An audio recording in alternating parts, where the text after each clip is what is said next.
Pokoknya Anies Baswedan gak boleh menang Pilpres. Misi terselubung Heru Budi dibongkar tanpa ampun. Pengamat politik dari Universitas Al-Azhar Indonesia, Ujang Komarudin, menyoroti langkah penjabat Gubernur DKI Jakarta Heru Budi Hartono yang perlahan-lahan menghapus jejak-jejak peninggalan ex-gubernur Anies Baswedan. Ujang menilai hal itu dilakukan oleh Heru karena sejak awal dipilih oleh Presiden Joko Widodo, dirinya memang diberi misi khusus untuk menghabisi apapun program Anies, baik program yang mendapat respon positif dari masyarakat maupun yang tidak. Kita lihat kasus di Jakarta sangat jelas bahwa apa yang dilakukan Heru Budi, ya tadi, dia punya tugas, punya misi secara politik untuk memberangus kebijakan-kebijakan Anies, baik yang bagus maupun yang jelek, kata Ujang kepada populis.id pada Kamis 15 Desember 2022. Bukan hanya program, Heru Budi juga membabat habis orang-orang yang bekerja dengan baik saat Anies menjabat.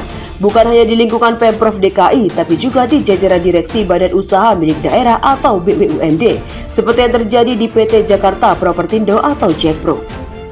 Jadi untuk membabat habis program-program Anies, jadi apapun program Anies termasuk orang-orangnya di birokrasi maupun di BUMD yang harus disikat terus dihabisi, ujarnya. Ujang menilai sejumlah langkah itu diambil Heru supaya elektabilitas Anies Baswedan terganggu.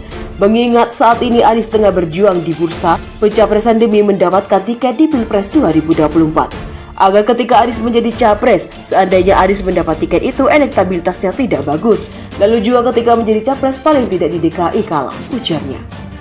Ujang berpendapat langkah Heru yang terkesan ingin membumi hanguskan peninggalan Anies itu syarat akan muatan politik. Sebab di sisi lain Anies juga dianggap sebagai lawan politik Heru. Oleh Heru.